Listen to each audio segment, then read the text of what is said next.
All right, so for those of you who haven't been to a channel, which is everybody I think but you, what we do is we begin with what we call the dissertation. So it's where you can go into a meditation. If you're a note taker, if you like to write stuff, please feel free.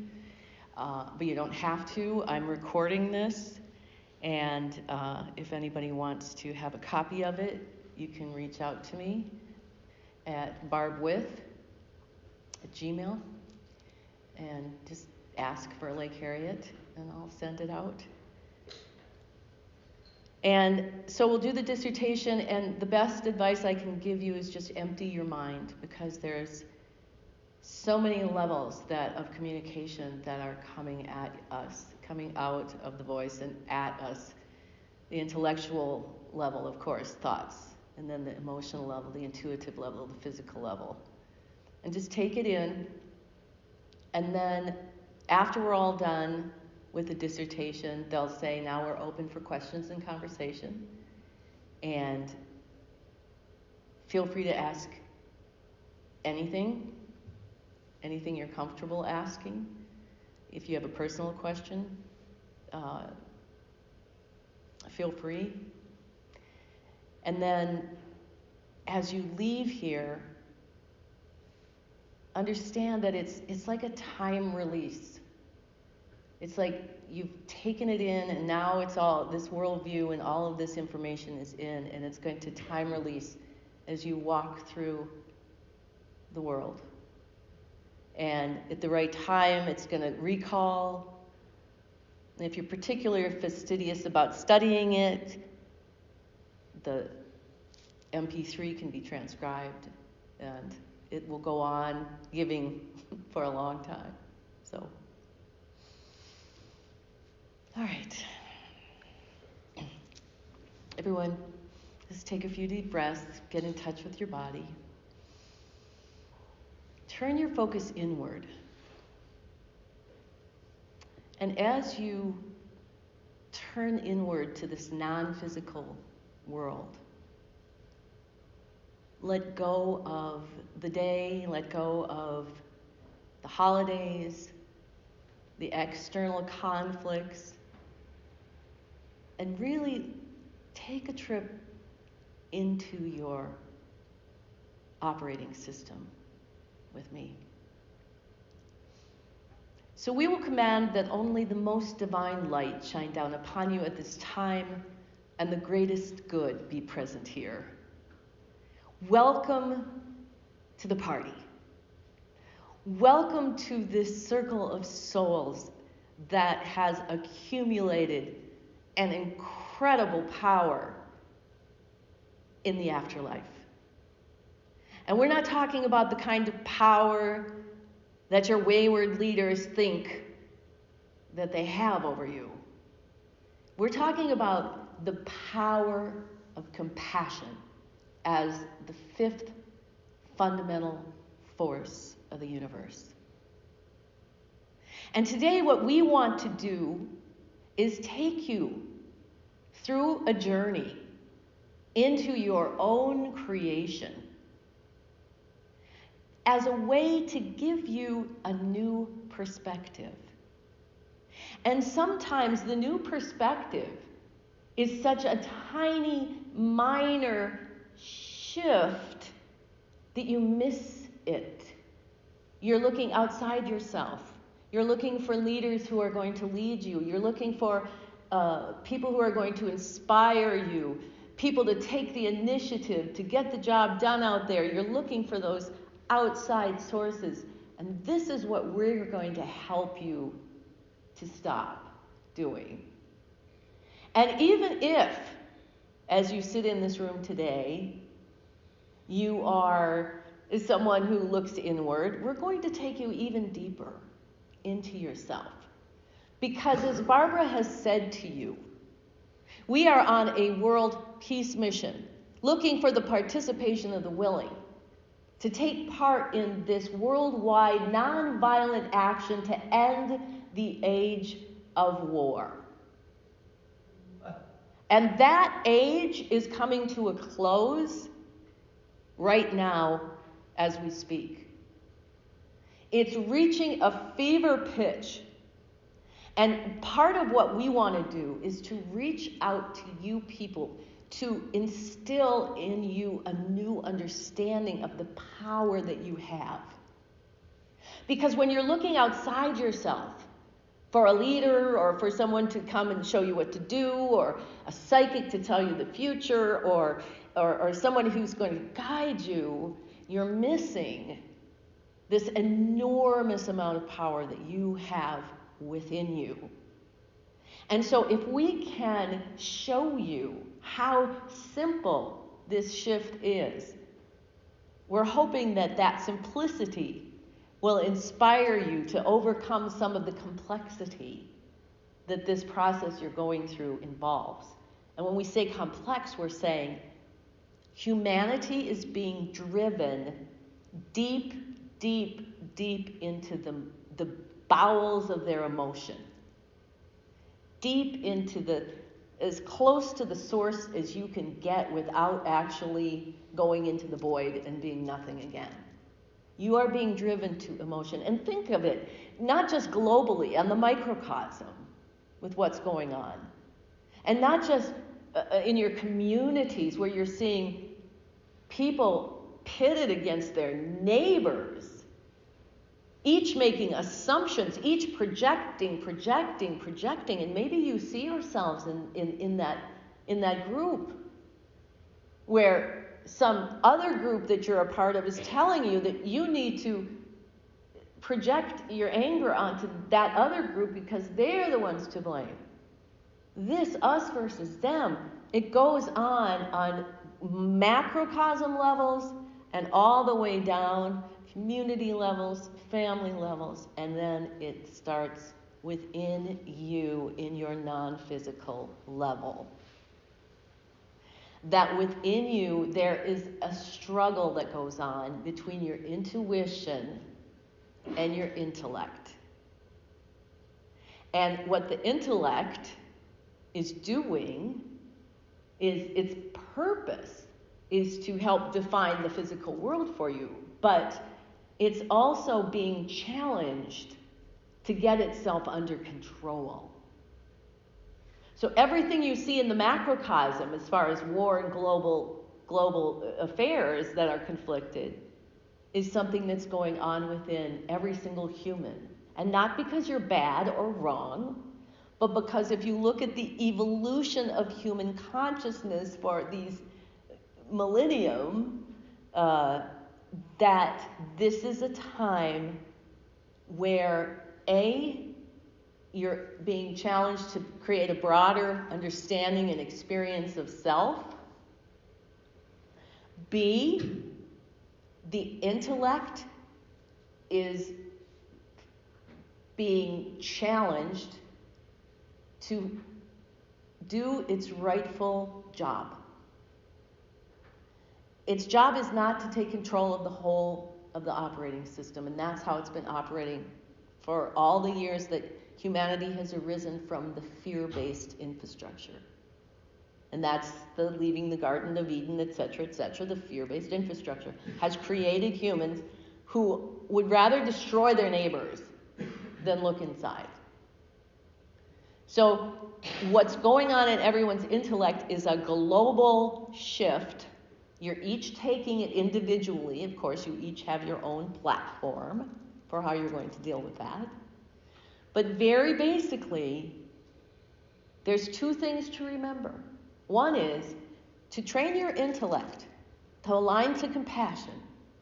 Means quite simply to reduce your thinking and to become aware of present moment and to be waiting like a faithful servant, listening for what intuition wants you to do, and then choosing through free will to make the choice to do what intuition is impelling you to do. When you live that way, that's being aligned to compassion. When you live that way, you change what's going on in the non-physical part of your gravitational wave from the source to the lens. You align it, you bring peace to it, It's no longer conflicted. It doesn't mean you don't have deep feelings about things that are uncomfortable. It doesn't mean you don't have conflicted thoughts ever. But it means that you're choosing, before you project onto somebody else and make definitions of who they are and throw the judgments onto them, all fueled by some emotion. You are making the decision that you're going to live in a different way. That's why we're calling for the participation of the willing. Because if you do this on a microcosm level, this is another part of our experiment. We've been experimenting for 30 years on a microcosm with individual lives. And we have learned through our work on that individual level that our theories are correct, that this is the truth. That when you resolve those conflicts in that inner world, the projection naturally manifests in the lens of that peace. And that is a whole different skill set, a whole nother process than going into the lens and trying to manipulate this person to do one thing and in this situation to do another thing and trying to do it here. It's a completely different world, what we're proposing. And it's very hard to get humans focus off the lens, because that's where it's all manifesting. It is. It's a miracle. It's miraculous what's happening here. In this room, just chairs and lights and people. And it originates within you in this non-physical place. And you have the power to control that non-physical part of you. You don't know how half the time. You don't even are even aware it's there. But within the operating system, it is your domain. And you therefore have control and power over it. And the old operating system has you looking into the lens and trying to find power out here while you're now shifting to this new operating system that's going to be guided by the voice of compassion, coming up as emotion, informing intuition. What is the best thing for this whole mechanism? You. Not the world out there. You. What is the best thing for you? And that your intellect can be like, imagine being in the boundary waters on a new moon night. Imagine that sky, how open it is, and you're sitting there on the ground, and you're grounded in the earth in a place where there isn't a lot of external airwaves, the boundary waters. And your mind, your perspective is just wide open and broad, and you're not thinking about yesterday or tomorrow. That's how you're supposed to be living. That's how you're supposed to be walking around on the planet. So your mind is not 100 miles an hour. Your mind is not processing what's going on tomorrow and last week and last year and then in your childhood and your past lives, blah, blah, blah, blah, blah. It's supposed to be present, in the moment, observing what's going on, being aware. Because your intellect also has the power to be a witness to yourself. You know that. You can cultivate that part of yourself. It's like you can step outside yourself. You're standing in line at the supermarket and you're watching yourself get mad because the woman in front of you has 15 items in the 10-aisle lane. You can step outside yourself and watch. Ask yourself. That's why we give you physical locations of these organs. What's going on here in your solar plexus of emotion? What's going on here in your heart of intuition? What's going on here in your head of intellect? And the very, very, very simple thing you're looking for is, what is intuition telling you? And are you doing it? Now this is the new operating system. This is the kind of self-control and self-scrutiny that each and every human being is moving into possessing. You're seeing some with the children who are naturally being born, having this sort of supernatural awareness without anybody teaching them. They're teaching you. But in this case, this shift, once the world begins to actually shift this way, what happens in the lens is miraculous. So don't let what's going on in the lens give you despair as if there's no hope. It certainly is the worst that you can see. And stepping outside the human suffering of it and looking at the energetics of it. Everyone has come here to serve and be served. And right now, the world is honoring the people who are serving to open up your heart to the deep, deep depths of who you are and what's going on in the world. Because it's been so easy not to pay attention to it. And now that you're doing that, we want to come in to say, do not underestimate the small steps we're talking about. And if you want to, in your daily meditations or the prayers that you say, to be able to cultivate the intention that you're going to understand. Every time you do this inner work, you're contributing to world peace. Every time you choose to stop the us versus them, you're contributing to world peace. And we want you to remember that. Because we know. And if you look at the structure of it, from the center of the earth to the surface of the earth, that's a lot of real estate that you have domain over. Do not underestimate how much your peacemaking efforts in the microcosm will affect the macrocosm. And if you want to get radical about it, if the situation is so unacceptable to your mind as you watch what's going on in the world, that you really want to get radical about it, go deep into yourself. And 3 things. One is emotion flowing up through intuition, impelling the next step, fuels a thought that gets projected. So, anger flows up, maybe something like, release your anger. And it fuels a thought that says, my neighbor just disrespected me and he's got to pay. That fuels that reality. That us versus them, that is us versus them. Whether it's your neighbor, or your sister, or your father, or anything. That emotion fuels the thought and creates the reality. And you don't get to hear the intuition. You don't even hear it. It says, go feel your anger. You take it and project it onto somebody else. This, every human does. You stop that process. And when you stop it, you are affecting everyone in your life because suddenly they're not the person you were projecting onto them. And they become somewhat different. So understand emotion fuels thought into reality. We don't want to stop feeling. We want to detach it from intellect. Detach it from intellect. Or, if you're going to put any thought in it, make it a beautiful intention.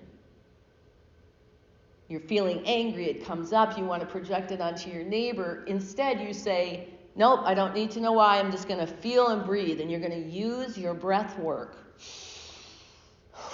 And you're going to feel it. You're going to be aware of it. Your mind is focused on it. It's not focused out there.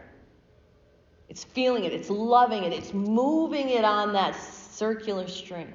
Getting it flowing again without having it fuel that thought of projection. This is peacemaking. This is disarmament. And it's so small that you wouldn't think it would make any difference, but we're telling you it's the root of everything.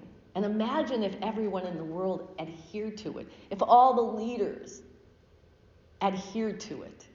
They're not right now. And we don't have to believe that they're going to suddenly change. We can suddenly change. You can suddenly change. Because the change comes from the bottom up. So, develop a healthy process of taking care of your emotions so they all flow. Again, it's the unity of them, not this high and that low. Stay away. No. You want the whole thing. And once you begin to develop this practice, you can put any thought in front of any emotion to make it come to life. You want world peace and you're angry and depressed? Keep feeling, breathing, moving, and thinking, I fully intend to use this emotion to contribute to world peace. How much better is that going to be than getting in the us versus them? The second thing is that intellect is like wild horses. There's so many layers, and there's so many, you could be thinking the thoughts of past lives, thoughts that come up from your childhood, thoughts from the rest of the world. You have the ability to think any thought that anyone's ever thought. It's a mess.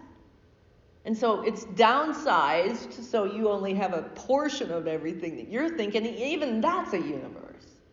So what are you going to do to stop thinking? And we want to say, try little things. It's good if you're in this totally obsessive place where you can't stop obsessing with the emotion behind it about some situation. When you start to break the emotion away and feel it and breathe it without fueling the thought lessens up and it gets more pliable.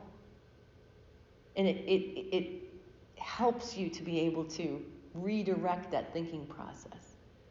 So in times that aren't important, when you're standing in line at the supermarket, practice. Observe yourself. What are you thinking?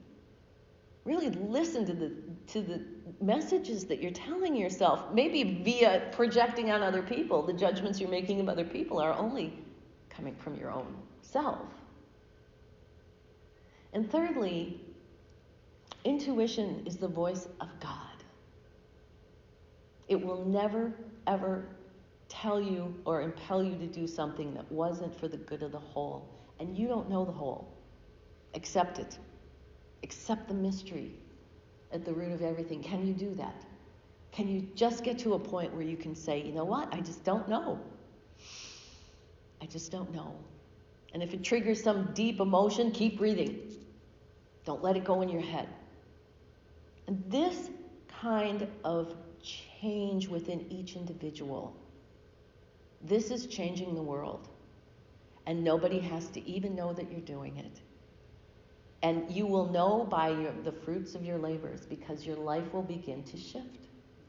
And you'll start coming up with creative solutions to things that were formerly dead ends. And you'll start to have better health, and you'll start to sleep a little bit better. And when you begin to trust yourself to take care of yourself in this way, that is the only trust that you will need. That is what will keep you safe. Not somebody outside yourself, not a family, not the police, not armies. The only thing that will keep you safe is when you have complete and total trust that you are going to dedicate yourself to working for the good of the whole of who you are. And by doing that with yourself, it reflects into the lens, and you lead the way. You become the leader to demonstrate to people how it is. You don't have to go teach them. You don't have to be a channel like Barbara. You just have to live like that, and it shifts everything. And you can imagine having someone you have a friendship with where you've always been telling them what to do and how their judgments and making judgments and having blow-ups, where you start to process your life differently, and you stop judging them and revolve it back to you and take care to right those things, master your intellect, and you go back to them. You may not even know who they are. You've been projecting on them so long. And they will either shift with you or they'll find someone else to live in that kind of relationship, because you're not going to anymore, starting with you. You're not going to wait for anybody. So that is gracious plenty, and we always vacillate between the rudimental structure and some of the more practical, really earthly things that you're looking to deal with. But before we open for questions and conversation, we just want to say, don't underestimate this work as far as the macrocosm. It's kind of like, if you had a deer, white-tailed deer, compassionate animal, so sensitive and fragile. And if you wanted to, say, feed it, you wouldn't go running at it. Hey, I've got some food. You'd sit down in a meadow quietly, and as the deer inched its way to you, you might hold your arm out and look the other way as if nothing were happening. Have that kind of attitude with yourself. Is that this is deep work. You're going to go to places that you need to go, but you would never be driven to unless there was some big conflict or drama that forced you there.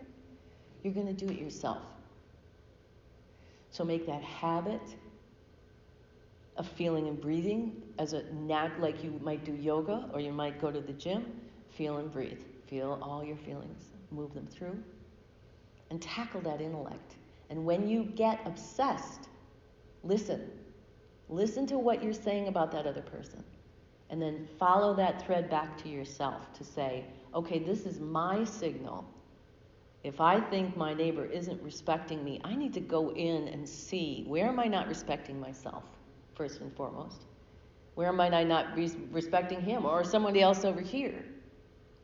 But if you're obsessing and that's the thread that keeps coming over and over, take it in and find it.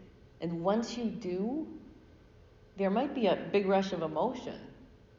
Breathe it, feel it, release it, love it. And keep intending that every piece that you make with yourself is contributed to world peace. So, we will open for any questions or conversation you'd like to have. I have a question. Is there a way to learn everything that we're intended to learn without chaos? Is there a way to learn everything that you are intended to learn without chaos? No. Darn. It's part of the creative spark. When there's nothing, and compassion impels energy to miraculously, mysteriously step out of nothing and into everything and find that mathematics that's you at its root. Let's slow it all down. Okay, so there's nothing, right? There's nothing. You're in that complete void of silence, and you burst forth into everything. There's the chaos. And then it's compassion and that intelligence that knows what's supposed to be created, that fights its way through the chaos to surround all the mathematics that's going to be you. So, but we can say there is a way, and this is what we're working towards, all of us, to fight your way through the inner chaos to where you do align to compassion. And then it's not like there's not conflict, but it's not chaos, because there's a system in place with which to process it. Thank you very much. I appreciate you, and Barbara. I'm Native American, Irish, a little bit of English, some French going on there with my culture. And I'm curious to know, and thank you also for the tools that you have given me today. I will work on that. because I hold a lot of anger in. From these last few years with everything that has happened in Minneapolis, with the water, with me trying to help others. It seems as if my leadership in my particular community has a hard time with that compassion thing. And the more and more that I try to bring it, it backfires on me. So everything that you have said, I will take that and I will work more on that. So it feels as if I've been trying to bring that love and compassion to community, to which it's our root teachings. From my understanding from our ancestors, with the 7 grandfather teachings, with that wisdom, love, respect, honesty, truth, wisdom, humbleness. I've been trying to come with that, but it seems like I'm more angry than I need to be. So I would love to be able to work with myself and also know if I should step back from trying so hard to help others understand these things, or at least to open up the door for them, and if there's maybe just a message for me so I can move forward in a healthy way. Yes, because what you're feeling in that collective space is such an intense sort of a coagulation of this intergenerational trauma. So it's difficult enough just for you yourself holding that for your ancestors and with your ancestors, but then everyone is in one space, in a very stressed space and a very uncertain space, a space of suffering. And even in that space of suffering, the human spirit of your ancestors comes through. But what we say to you and everyone, not just specific to you, but certainly because of that, is that you yourself need what you are giving everyone.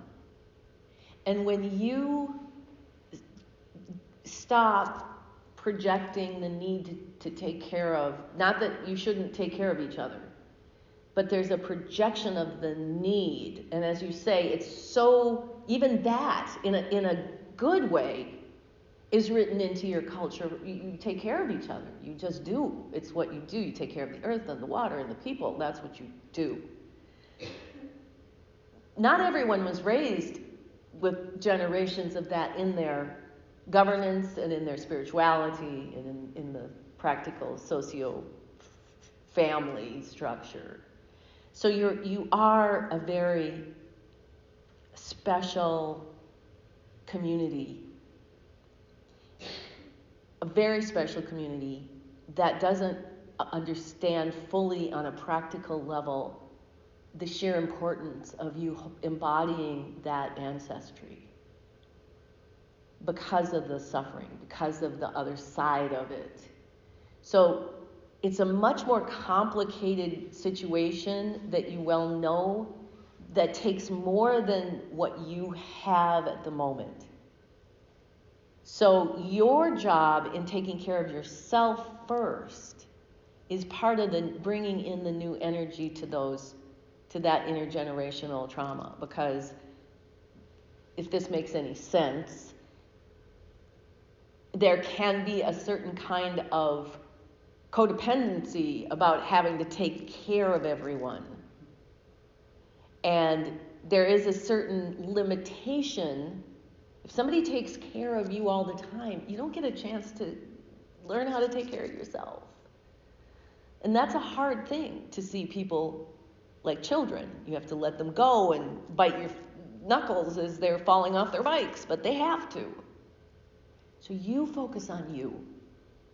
And you don't have to stop administering, but you have to stop expecting that it's your job to do certain things. And then you can be free to say, okay, I'm going to work on myself. And then once I get this in here, and I really take care of this anger and figure out how to feel and breathe it and what to replace my thoughts with and what do I want to intend, then I can step into that community as an example. And in the meantime, there's always very practical things that need to be done. There's more than just helping people learn how to self-love. There's logistics and supplies and food and hunger and all kinds of things. And you might, at some point, need to really take a breather. Somehow take a breather without feeling guilty that you're abandoning something, and to feel and breathe for yourself and get strong. And that will leave room for others to step up, too, as well. Can you share with us more about the maps to consciousness? Yes, we would love to share the maps of consciousness. The picture, the actual map, is like looking down on the planet Earth from the heavens. And you can all imagine, if you close your eyes, pretending you're out looking down on the Earth from a spaceship, and you see this incredible planet, and you can feel it's teeming with life. And then, as you look at, you see the continents, and you see the oceans, and the peninsulas, but you don't see a person. That position that we're talking about is what we call the observer. This is different than the witness. This is a piece of you that's actually a consciousness of you, part of the operating system. It's like a part of the giant projector. It's out there in the heavens. And you have this amazing view of the whole. And even though you can't see people, you can pick up the mathematical energy that they're there. Now, here you are, sitting in the chair in the lens. And then imagine that, if you will, all of us can go right into the center of the earth, go into the source. Imagine like the scene in the Matrix where they were in the white. It was just them in the white. Imagine that as the source. Because you're all there together. You're all co-creating this moment together. So these three pieces of you really exist. You really have a piece of your energy out there in the heavens. And there's really the origins of you in the center of the earth. And then all of that is manifesting here in the lens, the place of creation, the garden here. And that's the big view. Those are three dimensions. We always say there's at least 12 dimensions. And those are three of them, the human maps. Then when you get on that gravitational wave, you have this emotion, this primordial soup. Then you have that intuition. You have the intellect, and all that's flowing up, and it's creating your physical body that's then projecting and then perceiving this creation back. It seems like the universe goes on forever, right? Infinity, it's not. It's being projected on the inside curvature of the lens. And it seems very real. It is separate. It's not the whole operating system. Then, when you get here in the body, and here we are in the lens, you've got thoughts, feelings, and senses. Your senses are picking up and projecting. Your thoughts are defining. Your feelings are keeping you attached to the physical world. And so if you want to align yourself to compassion, you cannot really do this without cultivating this witness part of you that's in the lens, that's watching you, and being aware of what you're doing, what you're thinking, what you're feeling, what you're sensing, what emotion is moving through you, what intuition is impelling you to do, what intellect is telling you. So without this, there is no physical world. Without your physical body and all of these complex systems, there is no physical world. There's just mathematics that are potential. So is there something specifically on a practical level we can help you with? Could you tell me where sadness and depression come from? Well, we're going to really get very basic about it. Is that you have this system. It starts in the source, flows up through the lens, out into the heavens, back around, and it's this string of energy that's spinning. And it holds on it also all the decisions that you ever make. I get recorded on this gravitational wave. So if you hurt somebody, it gets mathematically recorded on this wave, and it goes up and back around, and it comes back, and it comes up this wave, and that mathematics, those mathematics of you hurting somebody, are now in the math of what's going to be created for you. It's like karma almost. And it's what comes and kicks you in the butt from your bad behavior. It's why that happens. So if you, as a child, are hurt and abused, and you dissociate, and you don't let your body feel that feeling, doesn't come through your body, so it's not on the lens, it doesn't go away. It gets what we call abscessed. So it gets trapped, and it sort of has this backward flow down into emotion, and it starts to build up.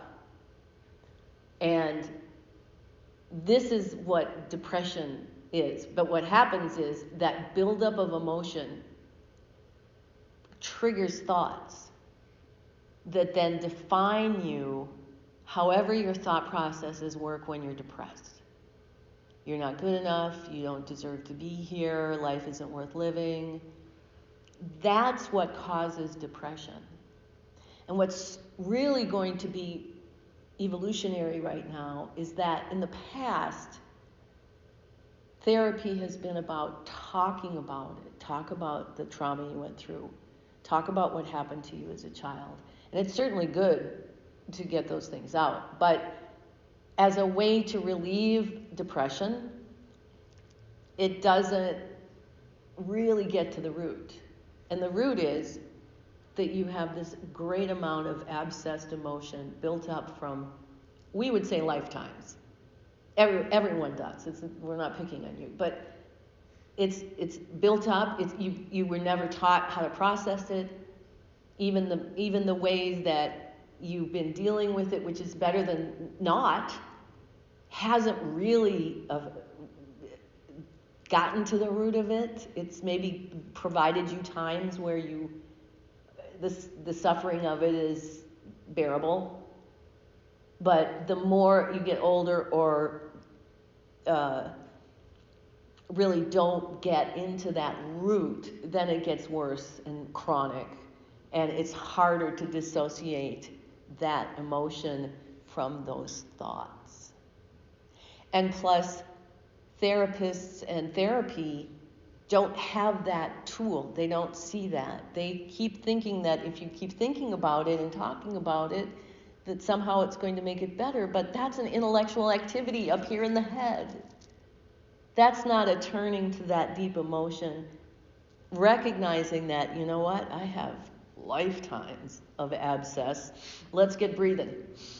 And then every time that you get into that depression or the sadness or all that icky, sludgy stuff, the hope is that this new perspective can be tiny steps that inspire you in those moments to stop and go, wait, I'm going to do it a different way.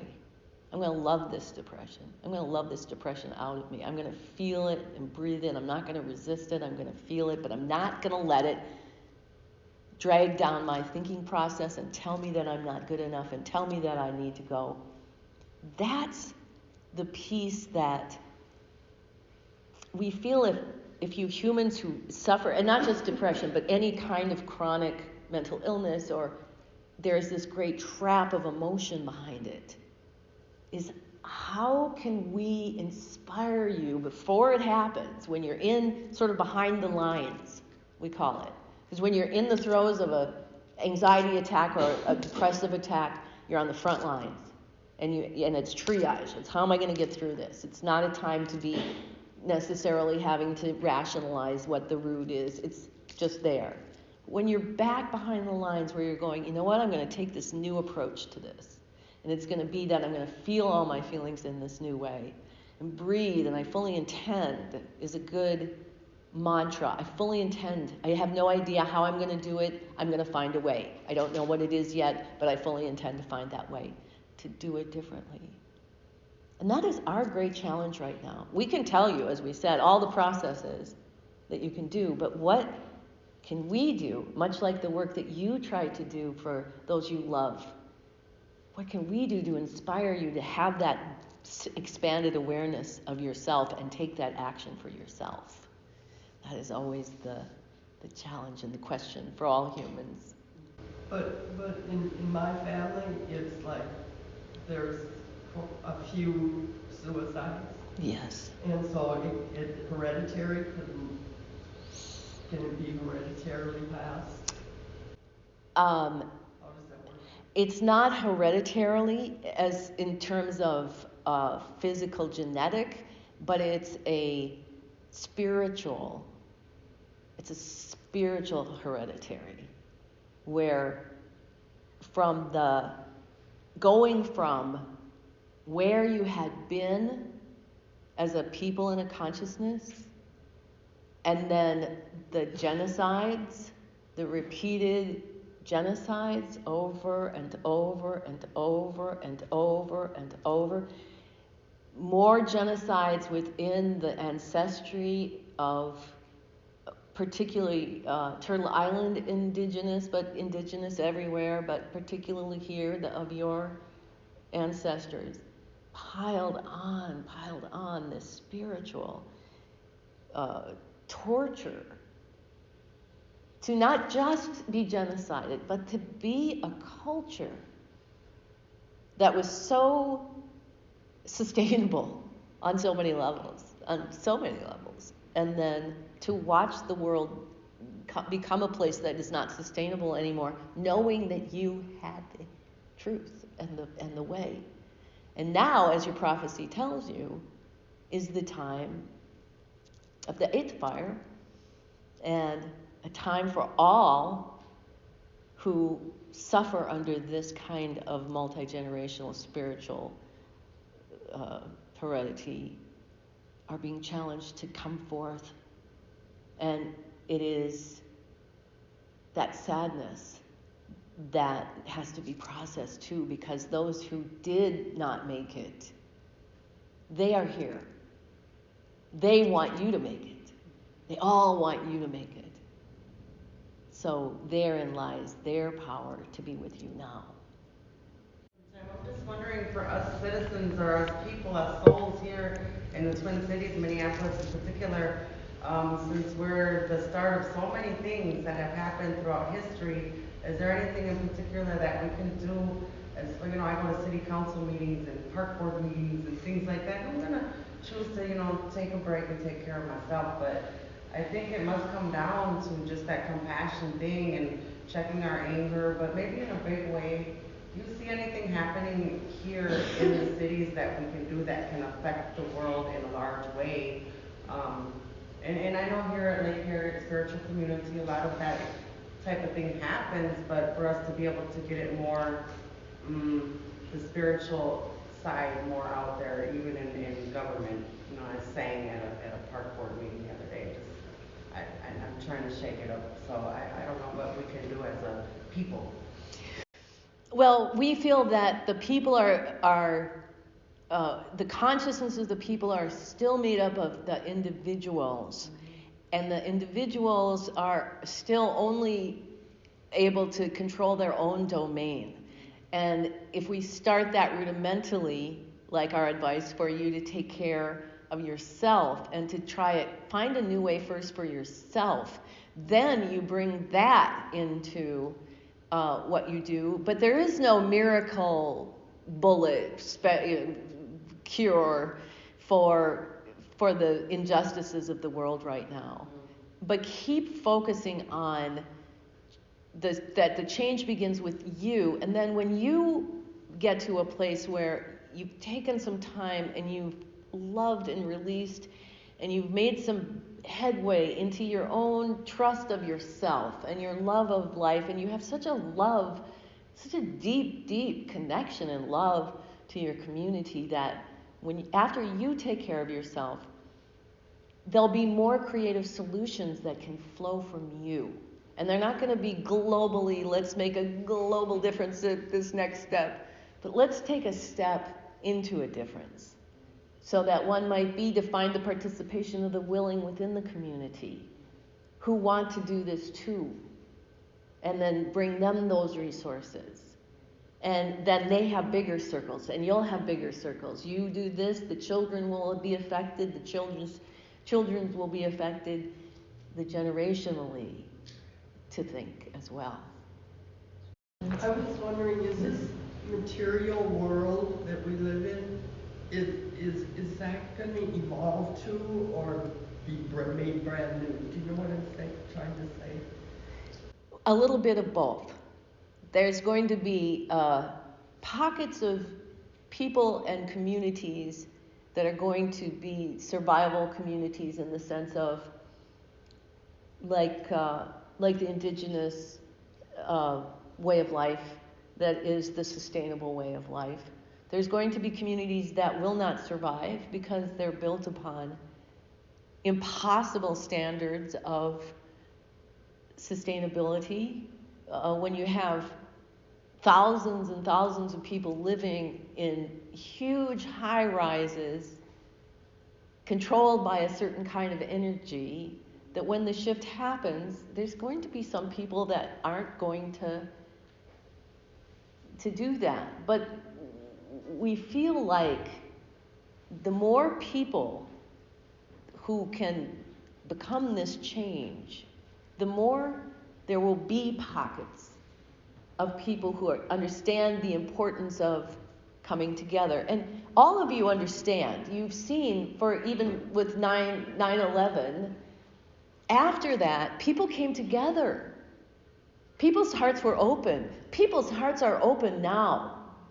They're open like they've never been open before. And the despair and the utter evil that is being looked at has to be looked at and has to be acknowledged, so that in some way the changes start to happen, in that there's going to be a huge amount of people who can't even vote because they cannot in their hearts vote for either side of the genocide.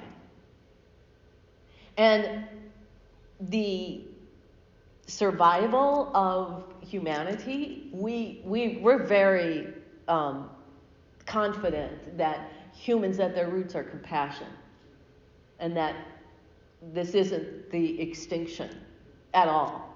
But it is the major shift that if you're not going to do it yourself, the earth is going to do it for you. And after that comes a time when it's all different. That people are different. Humans are different.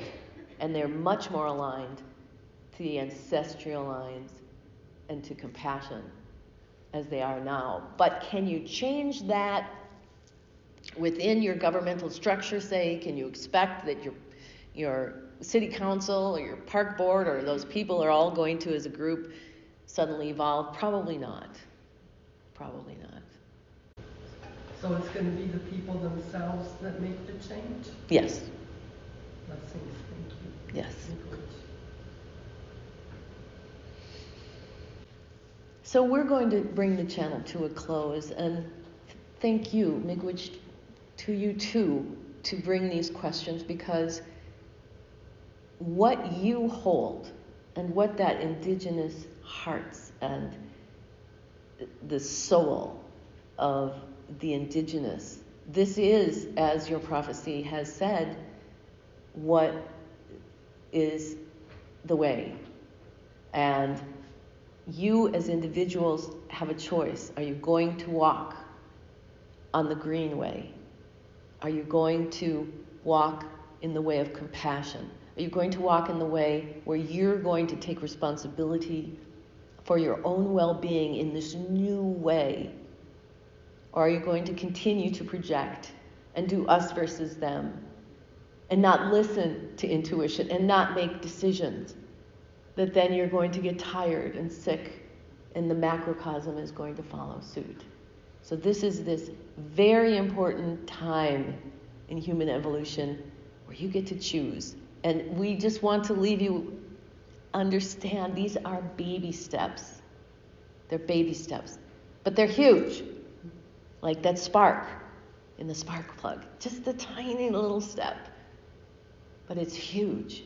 And once you take that first step for yourself, where the first time that you're angry and you're depressed, the very first time you stop and you interrupt that and you say, no, I'm going to do it a new way, I'm going to just feel and breathe, and you take that breath in, you'll feel that shift. But don't miss it. That's just a little shift, but they add up, and your path will start to change. You'll start making decisions for your own well-being that then give you the strength to turn to the world and give to the world what you now have. And when you do that, you'll only need to watch and be amazed. Namaste. Namaste.